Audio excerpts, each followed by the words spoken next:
All right, perfect. We should be live. So let me just make sure everything is good.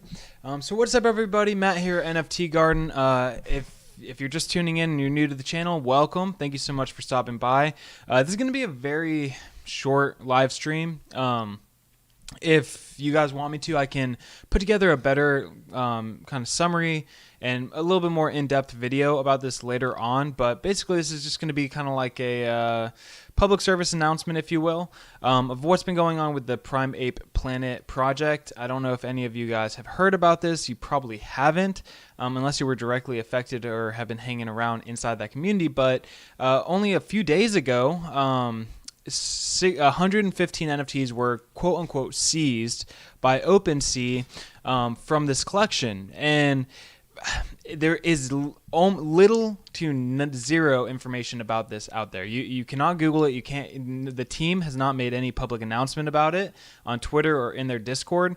They've acknowledged that this has happened to those who were affected and have reached out to them, but beyond that, there's literally nobody talking about this. But essentially what has happened is Prime Ape Planet or OpenSea has apparently been sued by a sweatshirt or clothing brand called Coogie because of a copyright infringement made by Curtis Daw and the Prime Ape Planet team. So that's kind of what we're going to be talking about today.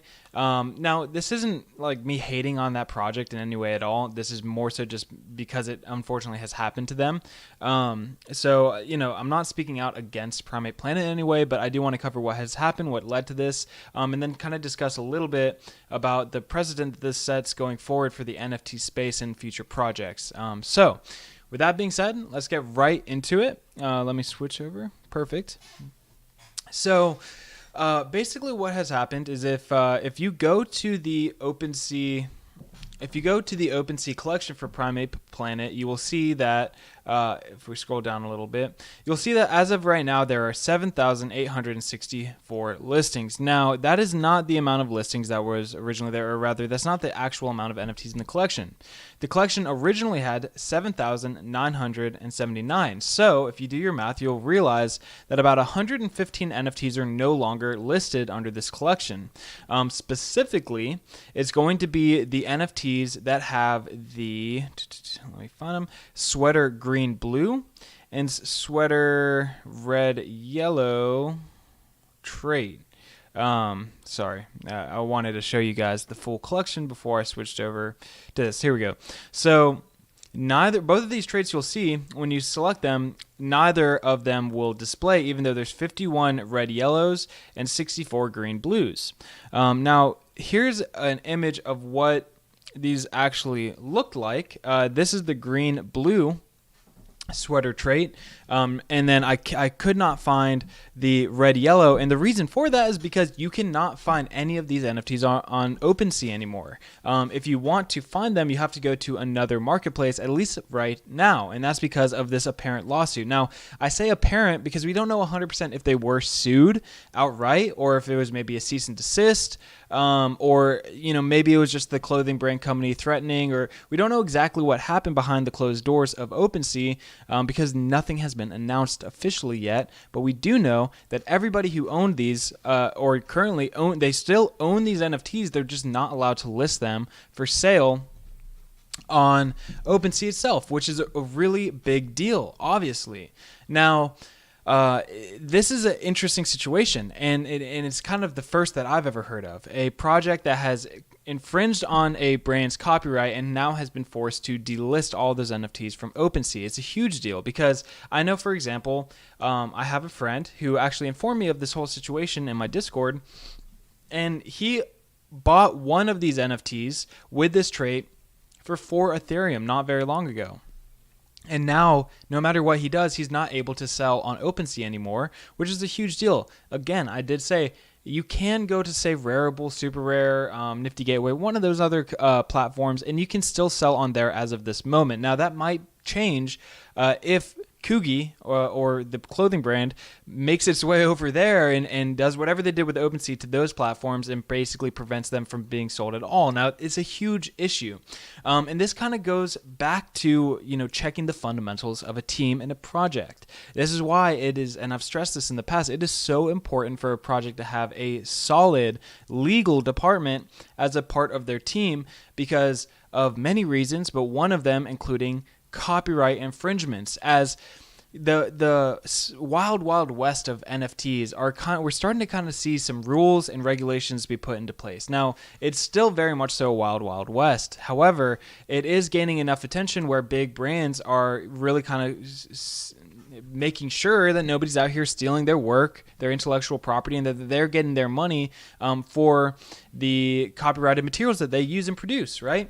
We're also seeing that taxes are becoming, the rules and how you're going to be taxed is starting to get worked out, at least here in the U.S. We're applying outdated rules to a new technology. I don't necessarily agree with how they're doing it. Regardless, the IRS is going to be coming after people who are active in the NFT space and crypto space because they want to make sure they get their money from that income, right? So still the wild west, but we're starting to see things getting cracked down upon, and I think this is the first example of a big call it a blue chip or just one of the top projects out there, a very popular one, having an issue to this level. So Kugi is a big clothing brand. They were very popular in the 90s, and I'm not going to say sue happy, but they're definitely very protective over their designs. You can see here back in 2019, they actually sued the Nets, a basketball team here in the U.S., over using a similar pattern and design. They claim copyright and trademark over pretty much anything using this multicolor vertical or striped pattern that has a knitted or 3D appearance to it. That's kind of what the umbrella statement that they've made of what they own. And the argument here, at least in the case of when this played out, is all Kugi has to do is prove that the general society or people look at that pattern and associate it with Kugi, and in that way, if they believe that when they see the pattern that Kugi had any partnership with it or affiliation with it, then whoever used that pattern is liable to either pay Kugi for using that pattern, or otherwise they're going to have to take it down and not use it. So it's going to be very interesting to see how this is addressed, because at this point, there's really no good solution. I mean, there's a handful of things that the team can do, but I just don't think there's any real good solution, because I think at the end of the day, somebody's going to be upset no matter what they do, right? They could redesign these two traits, update the IPFS. If I'm sure that's what they've used to host the images. They could update the IPFS information and replace these traits with a different one. Now, that would probably be the best solution in terms of not affecting rarity. But, even it shouldn't affect rarity if they just swap out only those two traits and keep the numbers all the same, 64 NFTs with that sweater, 51 with the other style, the red and yellow. But the issue is that, some people probably invested in these or bought these NFTs specifically because of their rarity, and that's all they cared about. But there are probably, likely, of course, this is me speaking of a matter of opinion, I'm sure there are plenty of people who purchased this specific NFT because they really liked that sweatshirt. Now, I know this is a pretty common thing in Hape. Hape is a project I'm very active in. A lot of people talk about finding their forever Hape, and what they mean by that is they're trading and flipping and whatever, working their way to get a Hape that they just absolutely love the appearance of it. They don't really care about rarity. Rarity isn't that big of a deal, at least in that collection, and they just want something that they connect with and they really like the look of. Now, can you imagine being, active in the Primate Planet community for a long time and trading back and forth, saving up, you finally get your quote-unquote forever ape, and it just so happens to have this sweater on it, because all things that is it's a really nice looking sweater. It looks really cool. So I'm sure a lot of people really like that their NFT has that, and now all of a sudden it has to be switched out with something new to avoid this copyright. I'm sure there's going to be a lot of upset people. Now, this is kind of this whole situation reminds me of an old saying: an ounce of prevention is worth a pound of cure. This is something that should have been taken care of at the beginning while the designs were still being produced. While before the collection was ever released, they should have gone through, maybe had a lawyer or had someone go through and make sure there were no copyright infringements. Curtis Daw is an amazing artist, but he is an artist. That is why it's important. You need to have business people behind you to make sure everything goes smoothly. There's been a few things that have been going on with this project that I haven't been very fond of the team and how they've handled it, specifically launching and whitelist distribution and a few other things. But again, the whole point of this is not for me to hate on Primate Planet, but rather to bring attention to it. One, because nobody is talking about this, and I feel like the people who were affected by it, who own these 115 NFTs, ought to have somebody bringing attention to it so that they can get compensation for what's been done, which is essentially they've been their NFTs that they own, and like I say, some of them have been purchased for 4 or 5. A lot of money, Ethereum, a lot of money has been invested into these, and now they've basically been blacklisted from the platform in which is that they buy and sell on. OpenSea obviously is the #1 NFT marketplace, and so it does hurt if you're not able to list your NFT on that marketplace. You're going to be losing out on a potential audience to sell that NFT if ever you want to. So it is a really big deal. So this definitely should have been one of those things that should have been caught and fixed before the collection release. And now that it has released, there's just, like I say, no real good solution to go about it. I think it sets an interesting precedent because I would hope that all these other really big NFT projects out there have made sure that they haven't used any type of artistic designs or media that are copyrighted. So it's just a very interesting situation that I think all of us, whether you own or care about Primate Planet at all, it doesn't matter. You should be kind of following along because I think this will set an important, well, I keep saying precedent, but it's an important thing because it's going to affect the future of NFTs. And it's just one more thing that you need to be watching out for before you invest into an NFT and before you purchase. So if you see an NFT that is of significant value, of a project that has a lot of eyeballs on it, and you see something that could potentially be copyright infringement of any sort, you might want to check into that a little further before you go and spend your money on it, because what if you buy it and then all of a sudden it gets blacklisted and now you can't sell it? That would really stink. So that's kind of been what's going on here. Like I say, we don't outright know whether Kugi sued Primate Planet or OpenSea, but we know that OpenSea has already made this action of delisting all of the NFTs with this feature, and I will you can't even find these NFTs. If you were to go into the wallet address of someone who owns one of those NFTs, it will not appear there. It will not show at all. If you search it, I know one specifically, 3551, it won't come up.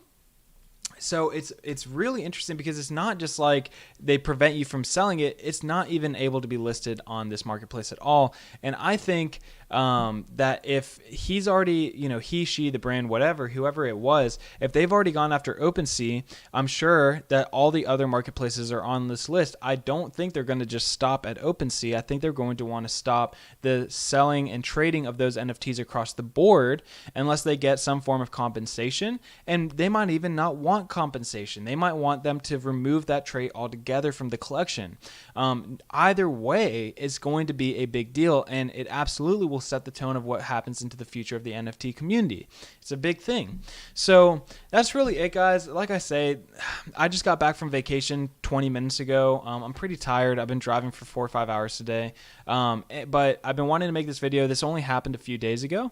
So it is very fresh. Like I say, there's no official statement from either Kugi, OpenSea, or Primate Planet. Nobody is talking about it. It seems like they all want to kind of keep it down low, under wraps. They don't want it to be discussed much. It looks like they're trying to work out a solution behind closed doors before the media picks it up. But I do think it's important. I want to provide a voice to the people who were affected. And I do want to just remind people that as you're looking into the teams of projects, make sure you keep an eye out for their accounting and their legal department, because it is a huge deal. Here is just one of many examples of how big of a deal it really is. So that's kind of the end of me talking about this. I'm going to take a couple minutes. If anyone is watching, has some questions, wants us to do a little back and forth chatting, we're going to do that. Otherwise, I'm going to be signing off here. And like I say, if you guys are interested, I can kind of put together a more polished video about this situation. I did find, I signed up for a kind of like a software or an application that allows me to kind of look through filed lawsuits. And I'm going to be really trying to do some investigative work to figure out exactly what happened. Like I say, what did Kuki sue OpenSea? Did Kuki sue Primate Planet? What happened, and what type of compensation or what are they trying to get out of this? Is it just money? Do they want them taken down? And then also, what is Primate Planet going to do? Are they going to replace the trade with something new? Are they going to buy off all the NFTs off of the people at market price? Maybe that might be an option. There's so many different things, but no matter what, it's a very interesting story that all of us should be following along if we're active in the NFT space. So with that being said, thank you so much for tuning in. At this point, if you're just watching for the information, whatever, now we're going to go into chat. And with that being said, what's up, Rosie? Haven't seen you in a little while. So happy to see you in here. Thank you so much for tuning in. Okay, let's see what you've said. Do you think this situation will change the way future NFTs view importance of legal side? Yes, Rosie, I do. And all of these NFT projects, look, an NFT project is a company. I don't care what you say. I mean, you know what I mean. I don't care what people say. As far as I'm concerned, they are companies. They are producing and selling a product that has a long tail on it, a community of people who are buying it and basically looking up to them to guide them into the future. I mean, as far as I'm concerned, they are companies. They're just companies built on a new platform, aka the blockchain. So legal departments are extremely important in any company, especially NFTs, in a rapidly evolving regulatory environment. You need to have somebody that is on the pulse of the common law and laws associated with the space to make sure that everything is up to date, that you're safe, that you're not violating a law, that you're not violating copyright. So yes, legal departments have always been important, and I think this is going to wake up a lot of team members to realize how important it was, because it is something that's been kind of brushed over up until this point. So, Shut Fatty, man, thank you. I appreciate your support of this channel. I love it. I'm trying. I was just shocked when I started trying to figure out, information about this, and zero people were talking about it. It literally, and even if you go into the community, if you go into their Discord, Primate Planet's Discord, not very many people are aware that this has happened in their own collection. And the people who do, you basically are just told, submit a little ticket, we're working on it. And that's it. It really does feel like everybody involved is trying to quiet it down because they don't want people to talk about it. And anytime I see that, I'm sorry, I'm going to use my platform. Education. People need to know about this. Okay. It's just so important. It's important for the people affected. It's important for everybody else, because this is a pivotal moment for everybody in the NFT space. It's super important. So we don't want to not talk about it. We want to talk about it. We want to create open discussion, and we need to follow along and see what the hell Primate Planet is going to do to make this up. Like I say, there's a lot of things they could do, and it's going to be very interesting to see what they do. And this might end up kind of secondary hurting the value of those NFTs all the way around. So anybody holding one of these NFTs should be aware of what's going on. It's kind of like owning stock in a company and that company getting sued. You deserve, as a stockholder, to know what is going on with a lawsuit. That directly affects your investment, and it's really important. So let's see what's going on in the chats here. Invisible Friends just announced their mint list. How do you see this project playing out? Pre, post, real, long term? NB, they also have a partnership with Sotheby's. NB, Shut It Fatty. NB, are you saying and they also have a partnership with Sotheby's, or what does NB stand for? But Invisible Friends, I think, is a great project. I think the artwork is really cool. I think it really blew up on TikTok, which in some ways is a bad thing, not specifically to Invisible Friends, but like projects being marketed on Instagram and TikTok. Something about them always kind of feels a little bit scammy to me right off the bat. So it's not always a great thing, but I'm not saying that about Invisible Friends specifically. I've just seen so many rug pulls get marketed on TikTok because you can reach a large audience of typically uneducated people about NFTs and kind of draw them into your project pretty easily. I've tried to post TikTok content, and it's just really kind of funny to me. The amount of like 90% of the comments I get on any NFT related video on TikTok is like hate about NFTs.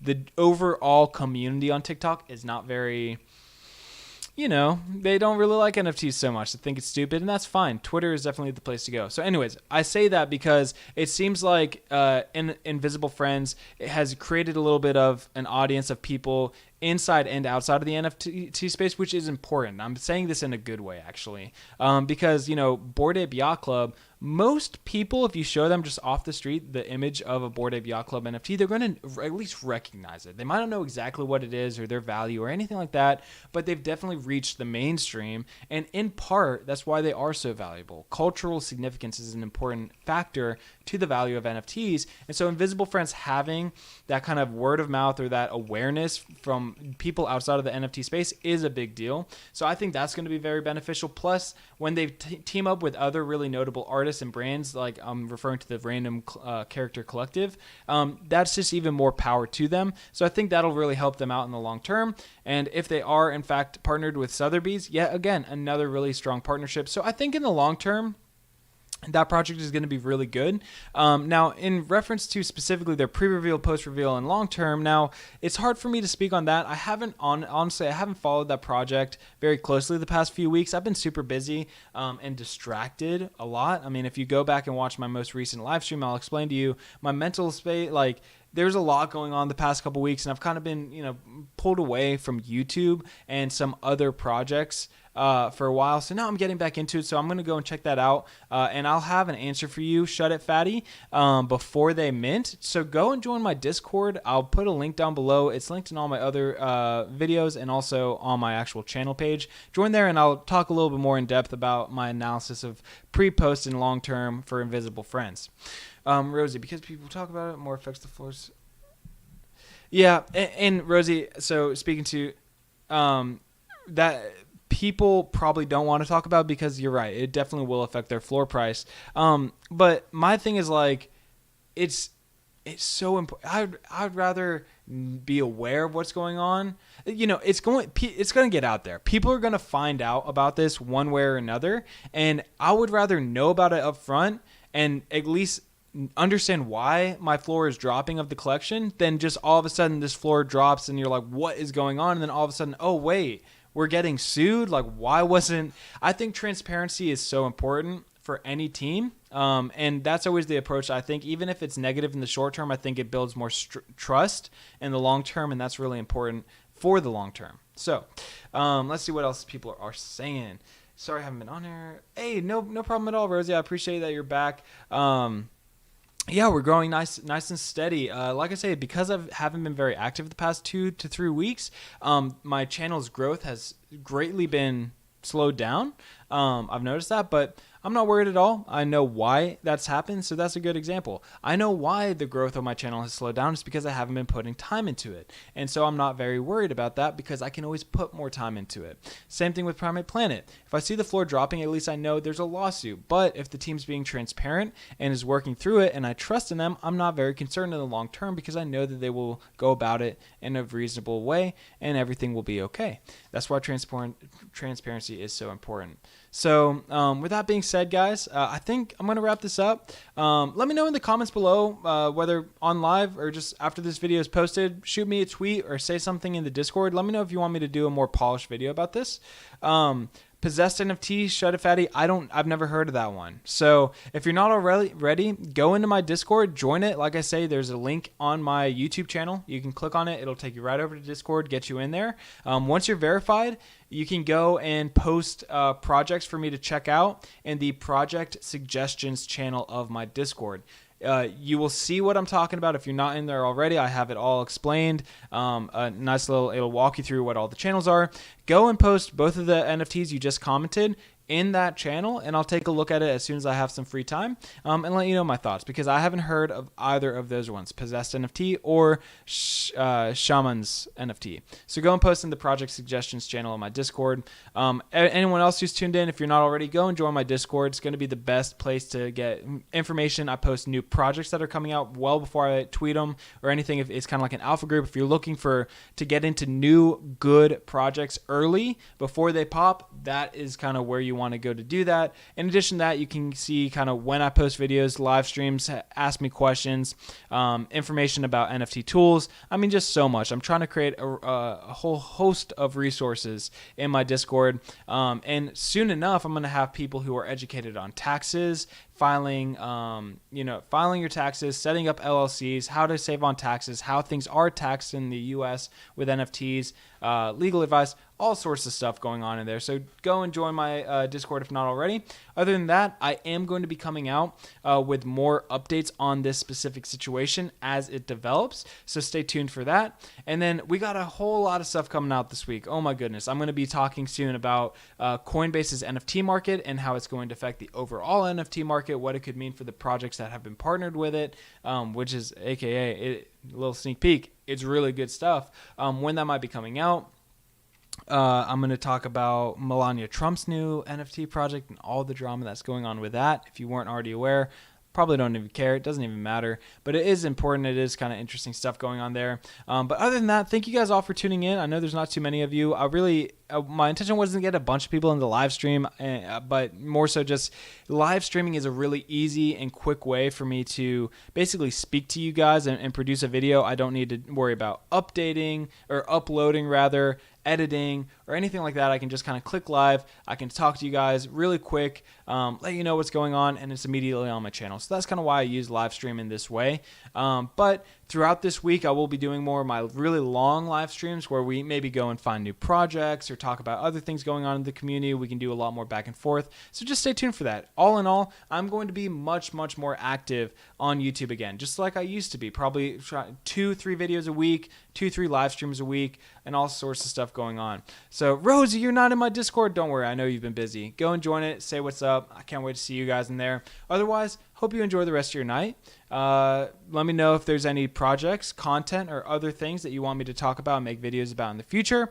Join my Discord if you're not already. Follow me on Twitter and subscribe to my YouTube channel, and we will see you guys in the next video. Thank you so much for tuning in. Love you all.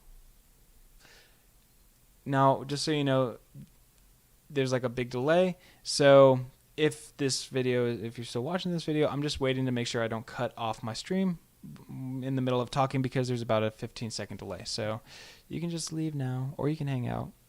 Either way, I love you guys. So